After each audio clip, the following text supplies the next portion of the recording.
Hi, my name is Christina, and if you're new to my channel, welcome. This video focuses on the topic of breadcrumbing and narcissistic abuse, as my channel focuses on NPD, narcissistic abuse, the recovery process, and anything that has to do with this term.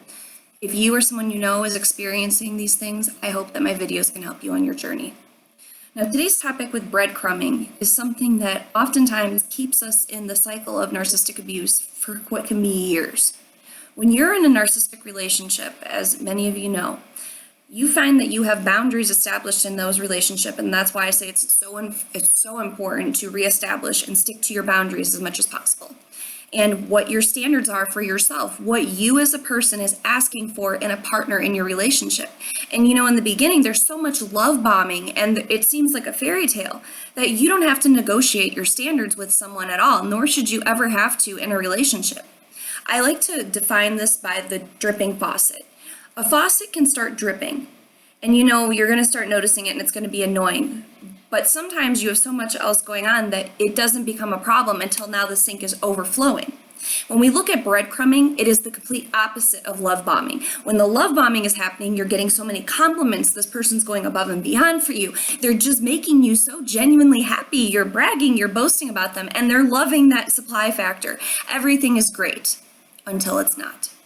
With breadcrumbing, the standards of which you have set for yourself in a relationship and what you expect from your partner are so diminished over time that the boundaries that you set, the things that you expect, your expectations for your partner, have dwindled down so far, and you are so starved, just like with eating, you are so starved and hungry that you get these tiny bits of little glimpses of the past thrown your way, little glimpses of that person that you were once so in love with thrown back your way. And when you are finally getting this, when you've experienced no empathy, no validation, no love, no respect from this other person for such a long time, or your boss never acknowledges anything that you do, and they say, good job on a presentation, a narcissistic parent, they look at you and, they validate that you did a good job on this picture. Say you're an artist, you painted something. That tiny bit of basic human decency or acknowledgement of what you have done or accomplishment, you're going to be starving, so it's going to feel so good. This is why you should never look to a person that has NPD as your validation source. They are so good at depriving you of that validation that when you get that little tiny bit of love or a bit of that past fake person that you once thought that person was, you're going to eat it up. And a lot of times that's when you'll see a person's going into therapy or they're talking to a friend, someone else, and they finally have something good to say. They said, wow, for example, John last night asked me if I wanted to go out to dinner. John has been cheating on you, telling you you're worthless, walking around saying awful things about you, acting as if you don't exist. But he wanted to go on a date with you, and that's very nice.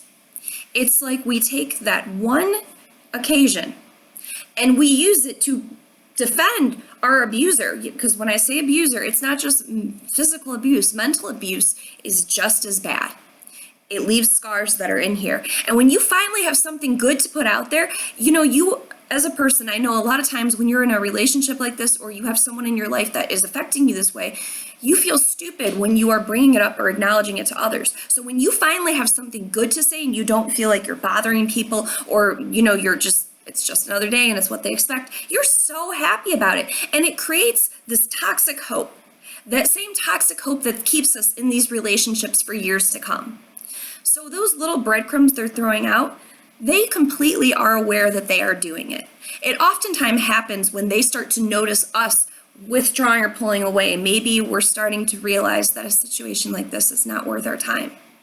All of the things that you established as a person you're expecting in a partner should not be able to be diminished to the very bare minimum of human decency, something that only a stranger would be willing to do, if not more than that person. And when you're only thrown a breadcrumb, when they start to sense that you're going away, say they don't have another source of supply yet, or they want to keep this relationship around, but they're not willing to put in the genuine time and effort that they would deserve from you, that they expect from you, that they put above expectation on. Keep in mind that as this person is, say, They're giving you a little bit of effort. They're asking you to cuddle with them at bedtime after treating you like you didn't exist for the past 2 weeks. Holding on to that tiny bit of that person. Look at the effort that you as a partner are putting into the relationship. You're probably changing the things about you physically that you know that they want. You're going above and beyond, working extra at work so you can help pay more bills. You are doing things for this person to show them that you exist, and they see you. They always see you.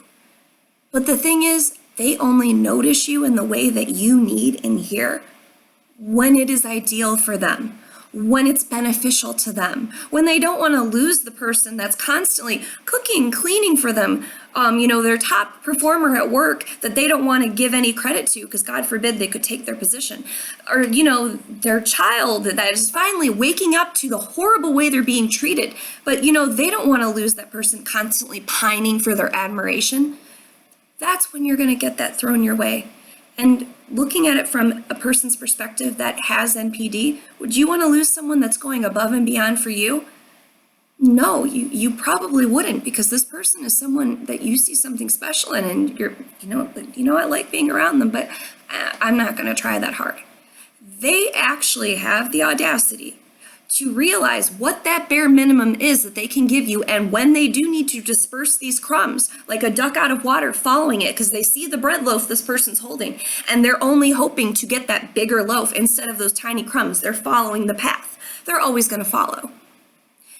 Is it worth it to give up the best of yourself to a person who's only going to want to throw you crumbs, to have the audacity to actually use those little things that they're doing, far and few in between, as validation for, of course I care about you. We went on a date and I spent $200 this weekend. And I've been just trying to get us to be in a normal and healthy relationship without being constantly humiliated for the past 5 years. So yeah, thanks for that date. You have to learn to understand that that person knows what they are doing to you. They will literally, again, have the audacity to use those tiny occasions to validate completely unnecessary, unexcusable behavior and to just keep you around. And then because of this is what it genuinely causes people to be stuck in these relationships far longer than they need to be. It's what breaks that factor of them escaping when they're in that trauma bond and they get that little bit of that glimpse, that false hope, that Disneyland fantasy. Our conscious minds cannot tell the difference between imagination and reality. So when you're constantly focusing on that image of the person that you once thought you were with, and you get a glimpse of it, it's like magic. It's intoxicating. And it's nothing but intoxication by a toxic hope. And that is not anything that you want to base yourself or keep yourself in a relationship because of. So when you see these things happening, learn to figure out the patterns. Watch how things are going. As you're on your recovery process and you are in therapy, which is so important, you're educating yourself, you're refining yourself again. Notice how that person notices you and actually makes it known. How they will start doing little things to keep you around unless they do have a new supply source. Regardless, you have to keep in mind, whether you're getting breadcrumbs or you're in the discard phase, you are playing a game with them. And anyone that has NPD, their whole mindset is that this game is to win. And whether it be because now they have someone else and they don't need to give you those crumbs anymore, or they're going to toss them to you because they don't want you to leave. Is your self-worth in completely trashing that and throwing away the things that you expect from someone in this life? Is it really worth wasting your life on someone that is getting the best of you while you get less than 1% of them? It goes by the saying like this, but with the narcissist, it's the opposite. We give the best of ourselves to 10% and the worst people 90%. If we switch those factors around, in their case, they're giving us nothing because it's all self-centered, completely self-serving behavior. But with us, if we switched around giving the best of ourselves to all those other things that are hopeful in our lives, think about how much more beautiful life could be. And just use that as one more reason why you need to get out and save yourself. They went for you for a reason. And someone that is that awesome does not deserve crumbs of validation, of respect, of love. No one deserves that. If you or someone you know is experiencing this, I hope that this video helps explain the process of breadcrumbing and what it does in terms of fueling a narcissistic relationship and how it gives that toxic hope to a person. And if you're going through this yourself, please don't forget these words. You are completely amazing. And that is the last person that deserves you. Please like, subscribe, share, and I hope I can continue to help you guys on your journey. Take care.